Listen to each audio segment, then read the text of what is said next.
how to update YouTube in iPhone and get the latest version of it. Hello everybody, welcome back to our channel app guide. In today's video, I will simply guide you through the steps on how you can actually use the YouTube application on your iPhone. So just make sure to watch this video till the end.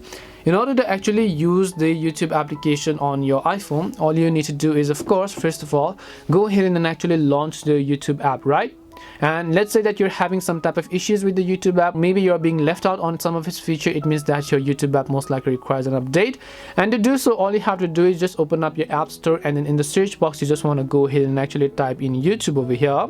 Then once you type in YouTube, you just want to open the app page of it, and once you open the YouTube application, if it says update, then it means that the YouTube app actually needs an update. So you can just click in the update button in order to do so.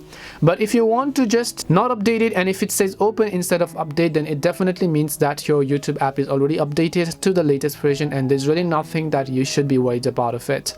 So hope this video helped you, and if it did help you, then make sure to leave a like and subscribe to our channel. If you have any questions though, feel free to leave them down. Thank you very much for watching, and see you in the next video.